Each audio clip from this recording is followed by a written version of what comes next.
The Los Angeles courtroom a solemn, serious, and tense space. But today, the atmosphere here felt particularly different. The entire courtroom was silent, with only the clicking sounds of pens as reporters hurriedly recorded every moment of the trial. Today, people did not come just to witness an ordinary case. Everyone's attention was focused on a young man standing there, someone accused of serious crimes, car theft, and resisting the police. Jalen Dawson, a 19-year-old young man, seemed unremarkable, with the ordinary appearance of any teenager. But today he stood there, facing the most important trial of his life. Despite the serious charges against him, he showed no fear or anxiety. Jalen's gaze was not that of a frightened young man, but of someone who had prepared himself, someone who had spent his youth studying, researching, and understanding the law. He stood there, dressed simply in a plain jacket, his hands in his pockets, his eyes pausing for a second on each person in the room, from the prosecutor to the judge, and finally, the audience watching him. This case was not a simple trial. It was a battle, and Jalen was not the only one fighting. He had never wished to stand here, but fate had pushed him into an unavoidable situation. The charges against him were not only severe but also seemed undeniable based on the evidence the prosecutor had gathered. A stolen car, fingerprints found on the steering wheel, and a dramatic police chase. Everything appeared to point clearly to one conclusion: Jalen Dawson was guilty. But here, in this very courtroom, there was something no one had realized yet. Jalen Dawson was not just an ordinary, innocent young man. He was not who everyone thought he was. While those around him only saw a 19-year-old with an inexperienced appearance, they could not have imagined that he was someone who had spent years studying and learning about the law. Jalen had not only learned from books, he had learned from life itself, from the stories his mother, Denise Dawson, had told him about the corruption and injustices within the legal system. He stood there, not just to defend himself, but to expose the flaws in a justice system that had gone unchallenged for too long. And though no one realized it yet, Jalen knew one thing for certain: this fight was not just about proving his innocence. This would be a battle of wits, one where he would take control the moment he stepped into the courtroom. The tension in the courtroom grew heavier by the second, but Judge Walter Grayson's eyes held an unmistakable look of contempt. When he glanced at Jalen, there was no empathy, no respect, only sheer disdain. The judge, a man with years of experience, had seen thousands of similar cases and was well accustomed to dealing with criminals. But today, he looked at Jalen as if he were a fool, someone who had never truly understood the legal system, someone unworthy of his time. With a cold expression, Judge Grayson let out a sigh, his hands clasped together, nodding slightly as if Jalen were participating in a trivial game. "Who do you think you are? A legal expert?" he said, his voice dripping with sarcasm, a mocking smirk curling on his lips. The courtroom seemed to echo his amusement, as those around Jalen chuckled, looking at him as if he were nothing more than a child, an immature young man incapable of handling a system as complex as this. From the officers to the prosecutor, even the court reporter, they all shrugged as if they had already predicted how this would unfold: a mere spectacle, a fleeting performance by a desperate young man. They failed to realize that Jalen was not the person they assumed him to be. He did not tremble, nor did he falter under their ridicule. In fact, his gaze remained unchanged, steady, unwavering, and filled with determination, as if all their mockery was just another part of the play he had been preparing for all along. Jalen was not just a defendant, he was a warrior. He had prepared for this moment for a long time, not with fear or hesitation, but with confidence and knowledge. He understood that in this legal system, the truth was not always what determined the outcome. It was the perceptions, the deception, and the power plays that dictated victory or defeat. And as he looked into Judge Grayson's eyes, Jalen knew the judge was wrong. He had underestimated him, and that would be his greatest mistake. But the most unsettling thing was not the judge's disdain, it was the eerie silence in the courtroom. From the court reporter to the prosecutor, there seemed to be an unspoken agreement that this case would be over quickly. Yet Jalen Dawson, with his unshakable gaze and unwavering composure, had stepped into a battle none of them could have foreseen. And what they did not yet realize was that this battle was not just about his innocence, it was a fight to overturn an unjust system they had long ignored. An unusual silence engulfed the courtroom as Jalen stood up, deciding that instead of letting a lawyer defend him, he would face everything himself. Every gaze in the room, from Judge Grayson to Prosecutor Carrington, shifted to confusion, as if they had just witnessed something unexpected, something unbelievable. They could not comprehend why a 19-year-old would willingly take on such a challenge alone. But to Jalen, this was not recklessness or ignorance. It was a calculated decision, one that proved he was not just a naive defendant, but someone ready to stand against injustice. "What are you going to do? Defend yourself?" Judge Grayson spoke, but this time, there was no sarcasm in his voice. Instead, there was a mixture of surprise and slight concern. He had not expected that the young man he had dismissed as insignificant was now standing up against a system he had long been familiar with. Jalen simply smiled, a calm, unwavering smile. He looked toward the judge, his eyes burning with confidence, completely unshaken. "Yes, Your Honor, I will defend myself." His words echoed through the courtroom, leaving everyone stunned. In their eyes, Jalen was just another ordinary criminal, one without knowledge, without experience. But only Jalen knew that he had spent years preparing for this moment. His mother, Denise Dawson, had dedicated her life to the legal field, and he had grown up hearing stories of courtroom battles, of how an imperfect system could distort the truth. Jalen had not only learned the law from books, he had learned it from real-life stories, from observing and understanding the flaws in the justice system that so many overlooked. At that moment, all eyes in the courtroom were on Jalen. He stepped forward to the podium, his expression steady, showing not the slightest hint of fear. Everyone in the room was curious, wondering what he would do, how he could possibly stand against a system they viewed as invincible. Prosecutor Carrington, who had been confident that this case would be over in an instant, let out a mocking chuckle. "Oh, this should be interesting," he sneered, but beneath the surface, a flicker of unease had begun to take root. Jalen was not just a naive young criminal. He was someone who understood this system, and if anyone could turn the tables, it was him. No one in the courtroom realized that, in this very moment, Jalen was not just standing up for himself. He was standing up for the very principles that the justice system was supposed to represent: a fair system, where the truth mattered, where the innocent were not convicted based on flawed assumptions and bias. Jalen stepped forward, exuding nothing but calmness. But deep inside, a fire burned within him. This was not just a battle for himself, it was a battle for all those who had been ignored, misjudged, and imprisoned for the wrong reasons. He would prove that a 19-year-old was not always a victim of the system. He could be the one to change it. As Prosecutor Mitchell Carrington stood up, all attention in the courtroom shifted to him. The bright overhead lights seemed to intensify the tension on his face, yet he remained full of confidence. Carrington had meticulously prepared for this trial, and he knew that as long as he presented the strong evidence at hand, Jalen would be convicted beyond a shadow of a doubt. With a cold demeanor, he opened his case file and began reading from the indictment, his voice resonating clearly throughout the courtroom. "Your Honor," Carrington said, casting a brief glance at Jalen, as if to emphasize how obvious the case was. "We will prove that the defendant, Jalen Dawson, was caught driving a stolen Audi A6 just hours after it was reported missing. More importantly, the defendant's fingerprints were found on the steering wheel of that vehicle. This is undeniable evidence, and we request the court to acknowledge it." Carrington's voice was filled with confidence, each word he spoke carrying weight like a nail being hammered into place.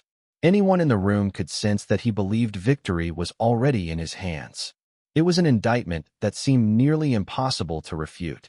His words landed like heavy blows, creating a tense and oppressive atmosphere in the courtroom.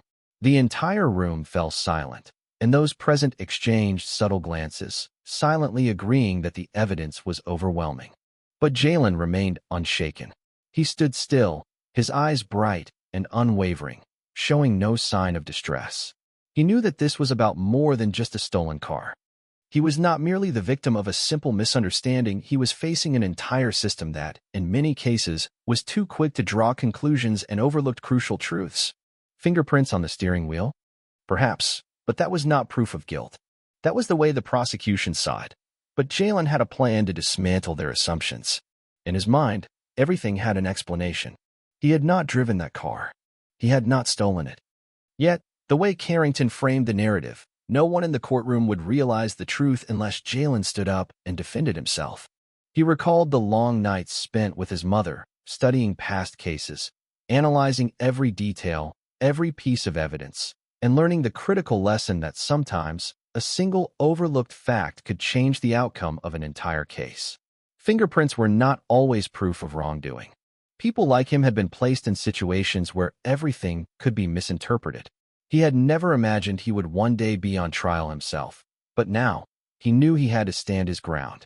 At that moment, the courtroom became even quieter than before.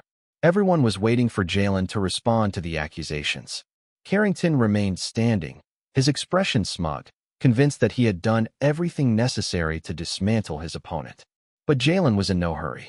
He understood that no matter how strong the evidence seemed, there was always another perspective, and that was exactly what he would present in his defense. Jalen refused to let a single fingerprint determine his fate. He would not allow Carrington's words to seal his future. He took a deep breath, preparing for his next move in this battle. A battle he was not fighting just for himself, but for all those who had ever been disregarded by the justice system. He had to prove that not everything people saw on the surface was the truth. After Carrington concluded his confident presentation, the atmosphere in the courtroom grew heavy, like a tidal wave on the verge of breaking. All eyes turned to Jalen, waiting for him to counter the evidence the prosecutor had just presented. And at that moment, with an extraordinary determination, Jalen stepped forward, standing firm under the gaze of the entire courtroom. He showed no fear. The tension in the air was palpable, but Jalen knew this was the most crucial moment of his life. He began to speak, his voice calm yet resolute. "Your Honor, I do not deny that my fingerprints may have been found on that Audi. But that does not mean I am a thief." His words were gentle yet struck like an unexpected blow, challenging the assumptions Carrington had just laid out. The courtroom fell silent, every eye fixed on him, unable to predict what he would say next. "In reality, when I walked past that car, I simply touched it. I never drove it away, never took anything from it. The car was parked outside a convenience store, and I happened to be standing near it. I may have even accidentally opened the door. But nothing here proves that I stole the car, and there is no reason for me to have taken it." Jalen's voice remained steady and clear, but his words spread like a slow, rolling wave, carrying the truth he wanted everyone to understand. "We need to reconsider the facts," he continued. "If we conclude that I am a thief solely because of a fingerprint on the steering wheel, are we not overlooking more important details?" The tension in the courtroom intensified as if everyone was lost in thought, processing what Jalen had just said. He pressed further. "What the prosecutor and the court are trying to prove is not the truth, but a simple assumption. My fingerprints could be on that car because I touched it, or maybe I leaned inside for a moment. But does that alone prove I stole it? Everyone in this room, we all know that sometimes a fingerprint is not necessarily evidence of a crime." Jalen's words resonated with everyone present. He was not just defending himself. He was speaking for those who had been unjustly treated by the system. He was not attacking the legal system, but his questions forced people to think. Was it truly so easy to judge a person based on a single detail? As he looked into the eyes of the jurors, Jalen knew he had begun to shift their perspective. He did not need to make them immediately believe in his innocence, but at the very least, he had raised an important question. Was everything they saw really the truth? And could a single piece of evidence like a fingerprint truly define a life, a fate? Slowly, a deep silence settled over the courtroom. The tension had transformed into a quiet doubt, as people started to realize that Jalen's story might not be as simple as they had first thought. Every word he spoke carried the wisdom of someone who had seen the depths of injustice yet refused to give up. Jalen took a step back, maintaining his composure. He had proven that a fingerprint, no matter where it was found, could not be the sole factor in convicting a person. He had forced everyone to look at things more carefully. He was not a thief. He was just someone caught in a system that, at times, overlooked the most crucial details in its search for the truth. Jalen knew that to prove his innocence, there was only one way. He had to clarify every lingering doubt in the case. He did not hesitate to make a request that left the entire courtroom stunned. "Your Honor," Jalen began, his voice cold and unwavering, "I request a review of Officer Daniel Ruiz's GPS logs." He paused briefly, allowing his words to sink into the minds of everyone in the room. The atmosphere in the courtroom suddenly grew tense, and all eyes turned to Jalen. "Officer Ruiz claims that he saw me driving the car, but I assert that he was not present at the scene when the incident occurred," Jalen continued. each word striking like a sharp blade against the ambiguity that the prosecution and others involved were trying to evade. He was not merely rejecting the officer's testimony, he was making a clear and compelling demand. Check his GPS logs. A seemingly small detail, yet one that could unravel the entire case. Jalen locked eyes with Judge Grayson, refusing to look away. If Officer Ruiz was truly at the scene when I was allegedly driving the car, then his GPS records will confirm it. But if not, then this is undeniable proof that his testimony is unreliable. His words swept through the courtroom like a strong wind, shifting the entire tone of the trial. He was not just making a request, he was forcing everyone to reconsider the accuracy of the evidence the prosecution was relying on. Everyone in the courtroom could feel the confidence in Jalen's voice. It was not just a sign of thorough preparation, but also of his sharp intelligence. He was not only standing up for himself, but also raising a crucial question about the credibility of the legal system they all depended on. Even Judge Grayson had to stop and reconsider. Were all the pieces of evidence they had been reviewing truly beyond doubt? Had mistakes in the work of police officers and prosecutors led an innocent person to face false accusations? Without a doubt, Jalen's request had changed the course of the trial. When evidence became uncertain and testimonies were called into question, the entire court was compelled to conduct a deeper examination of the case's validity. Jalen did not just challenge the prosecution's evidence, he used the inconsistencies in the officer's testimony to make everyone question the integrity of those entrusted with justice. Once again, Jalen reinforced the most crucial point of the trial. In this courtroom, only the truth mattered. With unwavering determination and resolve, Jalen did not stop. He knew that to fully uncover the truth and prove his innocence, one crucial step remained. Only when all the evidence was re-examined and every doubt placed in its proper context could he truly be free. And so, Jalen decided to present a piece of evidence that no one had expected. "Your Honor," his voice was steady and calm, yet carried an undeniable power. "I would like to present new evidence." The courtroom fell silent. No one knew what was about to happen. Jalen slowly pulled a sheet of paper from his file, pausing for a moment to ensure that every eye in the room was fixed on his every move. "This is a statement from the owner of the allegedly stolen Audi A6, Mr. Raymond Whitaker," Jalen continued, without hesitation. His words struck like a hammer against the prosecution's case and the entire courtroom. Mr. Whitaker told the police that when his car was taken, he had left it running while he stepped into a convenience store.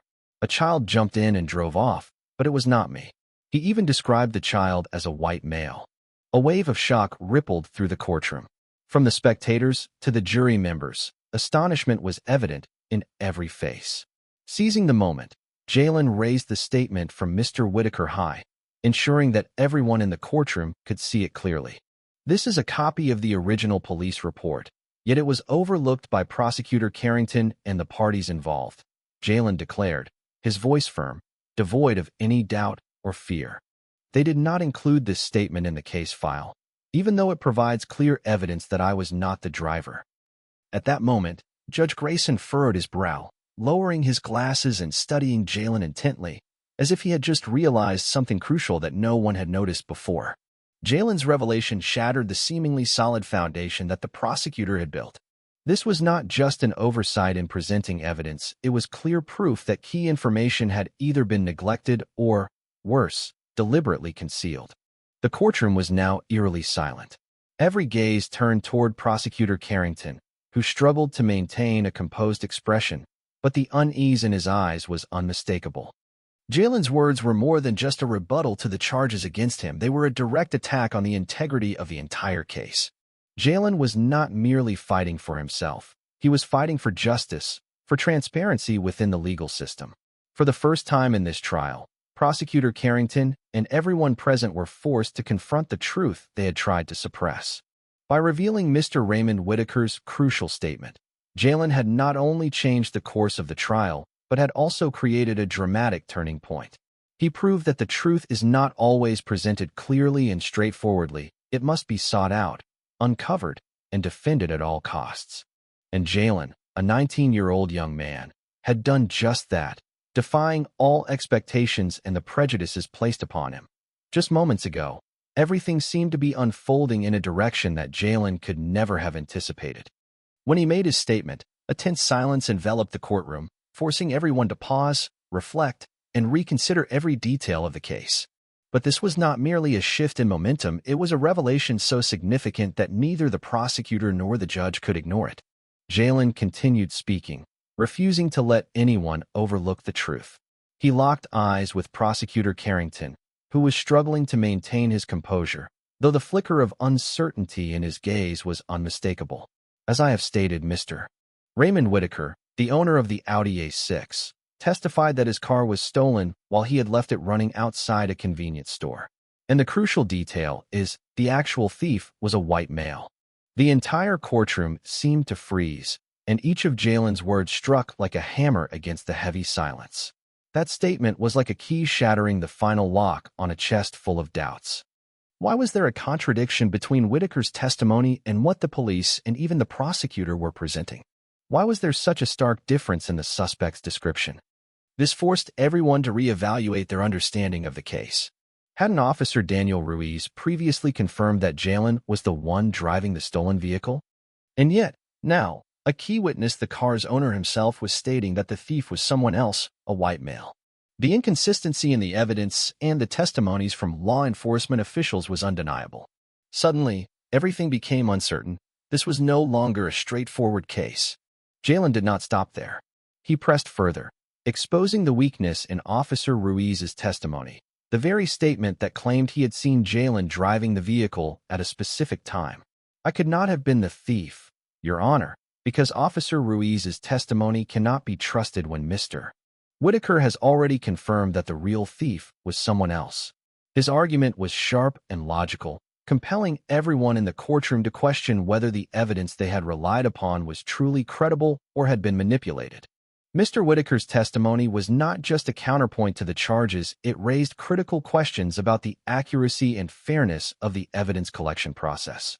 The contradictions in this case could not simply be ignored. The question now hanging over the entire courtroom was, who was the real car thief? And had crucial details been overlooked or deliberately distorted during the investigation? With every word Jalen spoke, the truth was beginning to surface. He was no longer a young man bowing his head in submission to fabricated evidence. He was standing tall, facing everything head-on, refusing to yield. And though these contradictions may have unsettled those responsible for the case, Jalen, through his unwavering statements, had made one thing clear: not everything could be suppressed under pressure and injustice. After all the tense hours, Jalen's resolute defense had completely transformed the atmosphere in the courtroom. Every word he spoke, every sharp detail he presented, not only made the witnesses and lawyers pause, but also forced Judge Grayson to confront a truth he could no longer ignore. Jalen's persistence and intelligence, his irrefutable arguments, had erased all doubt and replaced it with serious questions about the fairness of this case. Judge Grayson, who had once looked at Jalen with contempt, with an attitude of disregard, now found himself viewing the young man in a completely different light. No longer did he see Jalen as an impulsive or foolish 19-year-old. Instead, he felt a growing sense of admiration for the way Jalen had courageously and sharply dismantled every obstacle in the courtroom. Like a beam of light piercing through the darkness, Jalen's words had exposed the contradictions in the evidence, stripping the case of the clarity it once seemed to possess. After a long silence, Judge Grayson stood up, his expression no longer one of irritation but of seriousness and respect. He lifted his head, as if he had reached a firm decision in his mind. After reviewing the evidence and hearing the defendant's arguments, I have decided to dismiss this case. The sound of the gavel echoed through the courtroom not as the conclusion of an ordinary trial, but as a pivotal moment, not only in Jalen's life, but in the ongoing fight for truth. Judge Grayson had realized that Jalen was not the reckless, ignorant young man he had initially assumed. Instead, he was someone with intellectual strength, analytical skills, and an unyielding spirit in the face of powerful opposition. The entire courtroom remained silent, every eye fixed on Jalen. He had won, but not because of luck, because of his determination, his meticulous preparation, and his unwavering belief in himself. No one had expected that a young man without a defense attorney, without extensive legal experience, could overturn the situation in a way that only the strongest-willed individuals could achieve. Jalen had proven that sometimes intelligence and perseverance could triumph over even the most formidable systems. Judge Grayson, though slightly disappointed in himself for having misjudged Jalen, could not deny that this trial had reshaped his perception of fairness and decisiveness in the legal system. Once again, Jalen had demonstrated that in life, nothing can defeat a person who possesses intellect and confidence in themselves. With victory in his hands, Jalen was not just someone who had escaped the sentence he once faced, he was someone who had paved a new path. Not only for himself, but for those who believed they could be forgotten within a legal system that often seemed too vast and unforgiving. The moments of silence after the trial ended felt like a breathless pause, where the tension that had gripped the entire courtroom shattered into a powerful wave of emotion. Jalen was not just the victor in a legal battle. He had become a symbol of hope for those without a voice, for those who had been overlooked or cast aside by society. After this case, Jalen took a moment to reflect on himself and his future. He was no longer just a lost young man, the one Judge Grayson had once dismissed as an ignorant fool who knew nothing about the law. Now, he was someone with ideals, with a clear purpose. The justice system was not always perfect. At times, those who worked within it failed to truly understand the experiences of the people they judged. But through this victory, Jalen had come to realize that he, with the power of intelligence, determination, and unwavering belief in the truth, could change everything. Jalen decided to pursue a career as a lawyer. He no longer wanted to be a mere observer. He wanted to be an active force for change. He wanted to work within the very system that had once victimized him to protect those like him, those who could easily be ignored, underestimated, or wrongfully convicted simply because they lacked legal knowledge. And with his intelligence and burning passion, Jalen would not stop. The message Jalen sent was not just a lesson in resilience and sharp-mindedness when confronting injustice. It was a reminder to all of us that no matter where we start, if we are prepared, intelligent, and determined, we have the power to change our destiny. And the justice system, despite sometimes seeming unfair, can be reformed when visionaries like Jalen step in and make it better. With his first steps into the legal field, Jalen would not only transform his own life, but also open new opportunities for others, ensuring that no one would suffer injustice simply because they lacked the means to defend themselves. Jalen's story was not just about a legal battle. It was a journey of self-awareness and a commitment to changing an entire system, a life, and the world around him. He would be the one to bring the necessary change, and no matter how difficult the road ahead, Jalen knew that his future would not be defined by a single moment of hardship, but by the courageous choices he had made. Please give me a comment on the story above. Follow my channel to receive notifications about the latest videos. Thank you very much.